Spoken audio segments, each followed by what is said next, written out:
subject for today is religion. So last time we talked about God gave us our classmates. And today we will have a new topic. God gave us other people to help us in school. So I have here a picture of a school. By the way, a school is a place where we can learn. So, ang school natin, ang name ng school natin is Notre Dame Cathedral of Cotabato City Elementary Incorporated. So, merong mga tao na nagtatrabaho sa school na tumutulong sa atin. Kagaya na lang ni teacher. Okay, teacher is the one who teaches. Kagaya ni Teacher Rachel. So, I am your teacher in Kinder 1 and also Teacher Ann. Teacher Ann is your subject teacher. Teacher niyo siya sa math and science. Next is, sino ito siya? Okay, that is a principal. So, principal leads the school community. Sa school natin, our principal or school principal is Madam Bea Camille I. Caceres. So, si Madam Bea, makikita natin siya sa principal's office. Next is this one. Okay, that is a janitor. Janitor is the one who cleans their classroom and the school building. So, sa school natin, ang naglilinis ng classroom natin is si Kuya Carlo. So, si Kuya Carlo ang nag-maintain ng ating building or schools. Pero, matutulungan natin si Kuya Carlo or the janitor by putting our garbage in garbage bin. So, hindi lang si Kuya Carlo ang maglilinis, kundi tayo din po. Tutulungan din po natin si Kuya Carlo. Okay, next is the canteen staff. So, ito is canteen staff. So, ang canteen staff makikita natin sa canteen.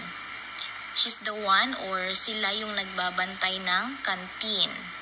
Nagluluto and prepare healthy foods. So, ang canteen, di ba, last time napag-usapan natin kung anong meron sa loob ng school. So, ang canteen is yung store inside the class, inside the school. So, dito kayo makakabili ng food if wala kayong baon. Okay, next is the librarian. So, ang librarian is the one who administers or assist in the library. So, makikita nyo ang librarian sa library. So, ano nga yung library? Dito nyo makikita or makakahiram kayo dito ng school books. So, ang librarian ang mag-a-assist sa inyo if hihiram kayo ng books. Okay, sa school natin, ang librarian or library in charge natin is si Madam Menchi Cabiara. Next is this one, a school nurse. So, school nurse protect and promote healthy surroundings sa school. So, kagaya na lang ng kapag nasugatan kayo, ang gagamot or magbibigay sa inyo ng first aid is ang school nurse. Sa atin, wala tayong school nurse, pero we have clinic in charge in person of Madam Evelyn Manubag. So, si Madam Belen ang gagamot ng sugat nyo if meron kayo or aksidente kayong nadapa, nasugatan sa school. So, si Madam Belen ang gagamot sa inyo. So, we have our clinic in charge. So, makikita nyo ang school nurse or clinic in charge sa clinic. Next is the security guard or school security guard.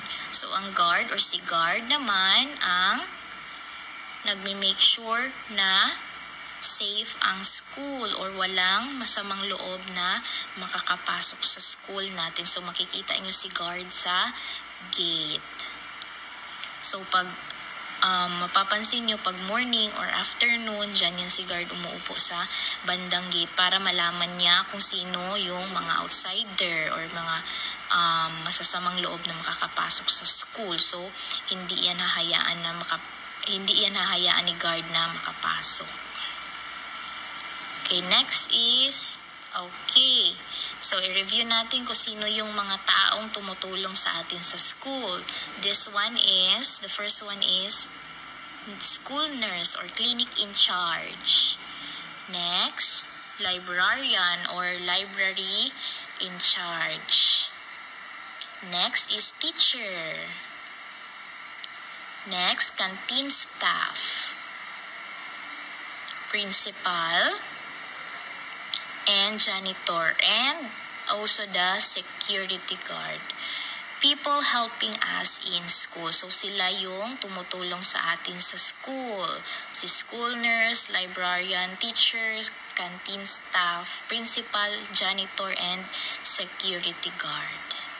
So, lahat sila binigay sa atin ni God to help us.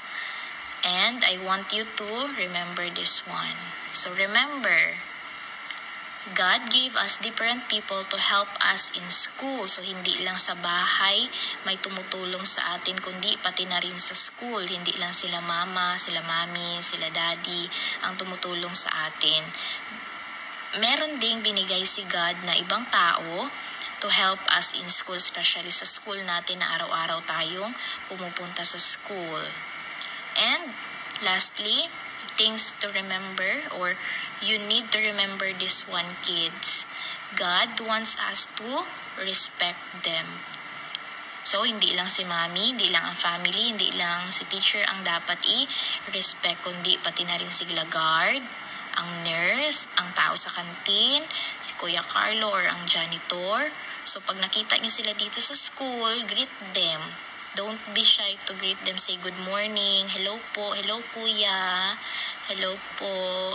So, don't be shy. So, that's the sign na meron tayong respect sa kanila by simply greeting them.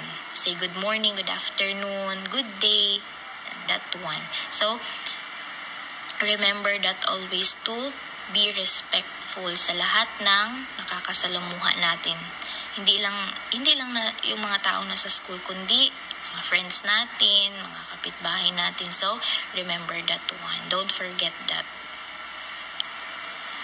Okay, next. So, as a sign of, or just to say thank you sa mga people who help us in school, I have here a prayer. So, we will recite this prayer so that we can simply say thank you by praying them or offer a prayer for them. So, let's start. Okay, let us bow our head. Okay, follow after teacher, okay? Dear God, thank you for giving us different school helpers. They help us with our school needs every day. Give them strength and good health each day. Bless us all, Lord, we pray. Amen. So, very good. So, napagdasal na natin, or we offer a prayer na for those who helping us. So, hindi lang sila mami, hindi lang ang family, hindi lang daddy ang ipag-pray, kundi pati na rin yung mga taong tumutulong sa atin every day, especially yung tumutulong para mag-grow tayo, and the one who protecting us while nasa school tayo. Okay, next for our this one, activity. So for our activity for today, draw a beautiful stars for a school helpers. You can find this one in your religion book, page 81.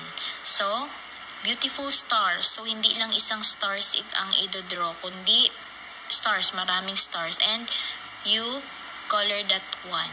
You can find that in your religion book, page 81. So, you ask your parents to assist you. So, Okay, and that's the end of our lesson. I hope you learned something and please remember yung sinabi ni teacher, okay? So, that's the end of our lesson for today and thank you for listening.